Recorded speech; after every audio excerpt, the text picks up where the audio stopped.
بسم اللہ الرحمن الرحیم۔ پاکستان منزل بمنزل فیاض مبین کے ساتھ یہ سیریل آپ کے سامنے پیش کیا جا رہا ہے۔ یہ سیریل فیاض مبین خود لکھتے ہیں، خود ٹیکسٹ تیار کرتے ہیں اور خود پریزنٹ کرتے ہیں۔ میں اللہ کے نام کے ساتھ شروع کرتا ہوں اور اللہ کے رسول کے پر درود و سلام بھیجتا ہوں۔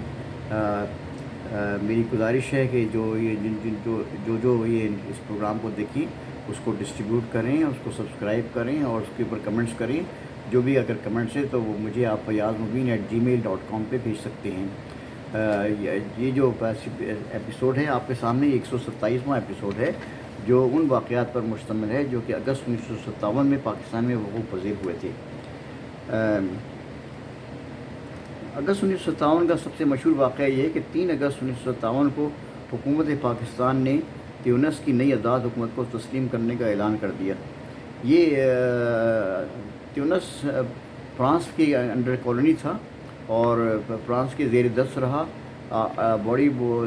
تیونس کے عوام نے بڑی کوشش کی اور بڑی محنت کی اور آخرکار وہ آزادی حاصل کرنے میں کامیاب ہو گئے، اور حکومت پاکستان نے، کیونکہ تیونس ایک برادر اسلامی ملک ہے، اس لیے فوراً تسلیم کرنے کا اعلان کیا۔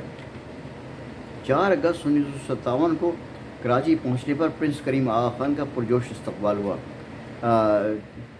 سلطان محمد شاہ، جو کہ آغا خان سوم کہلاتے تھے، وہ اسماعیلی فرقے کے پیشوا تھے۔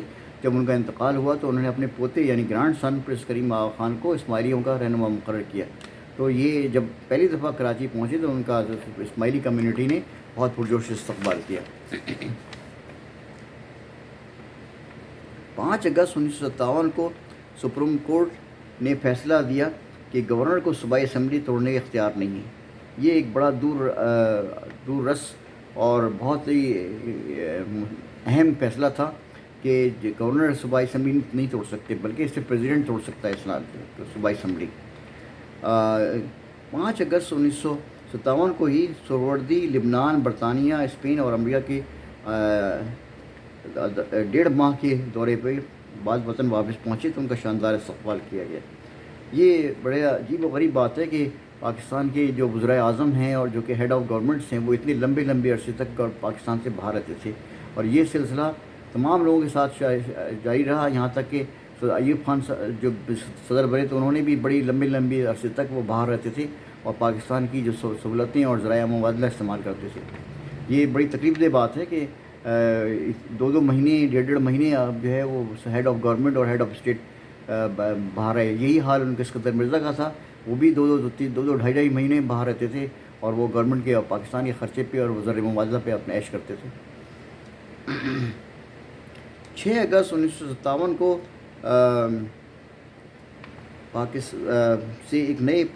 ملتان سے ایک نئے اردو روزنامے کا اجرا عمل میں آیا۔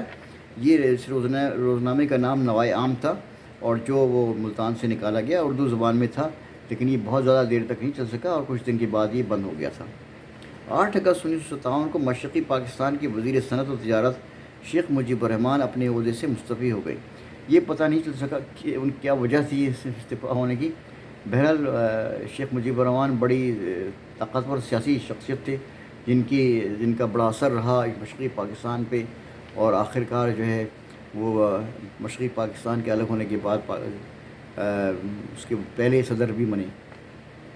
15 اگست 1957 کو فیصل آباد میں کھاد بنانے والے ایک اور کارخانے کا افتتاح ہوا۔ فیصل آباد پاکستان کا ایک بہت انڈسٹریل سٹی تھا جو کہ سینٹرل پنجاب میں واقع ہے، اور اس میں ٹیکسٹائل انڈسٹری اور فرٹیلائزر انڈسٹری بہت پرورش کرتی ہے، اور ابھی بھی بہت بڑا انڈسٹریل کنٹریبیوشن ہے فیصل آباد کا۔ 18 اگست 1957 کو مراکش کی وزیر خارجہ احمد بالفرج پاکستان کے دورے پر کراچی پہنچے۔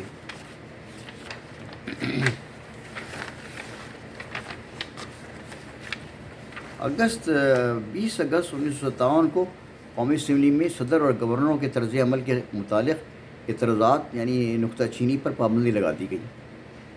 یہ بہرحال غیر جمہوری عمل تھا، لیکن یہ قومی اسمبلی نے اس بات کو اپروو کر لیا تھا۔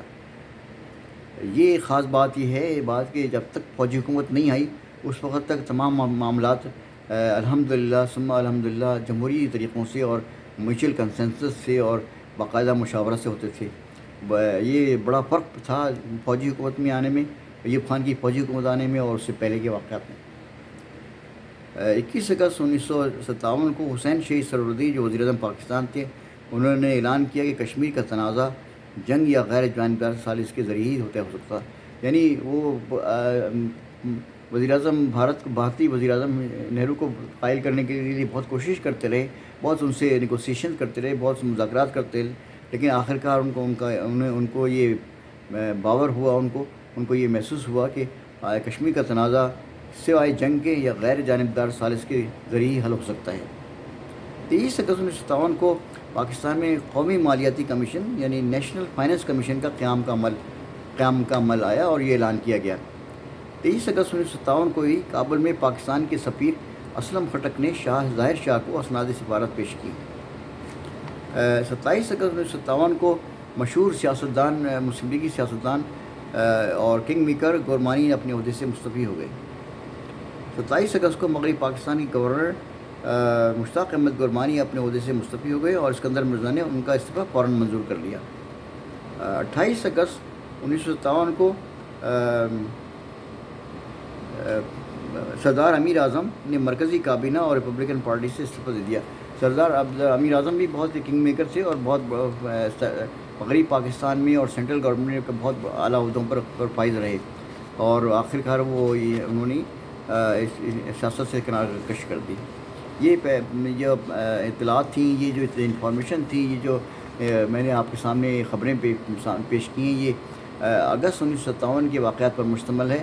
میری گزارش ہے کہ یہ پاکستان کے جو ارباب اقتدار ہیں، ارباب علم ہیں، ارباب طلباء ہیں، وہ ان کو پڑھیں، ان کو واچ کریں، ڈسکرائب کریں اور پرسکرائب کریں، اور پاکستان کی سلامتی کا پیغام گھر گھر تک پہنچا دیں۔ اللہ تعالیٰ پاکستان کی حفاظت فرمائے۔ پاکستان پائندہ باد۔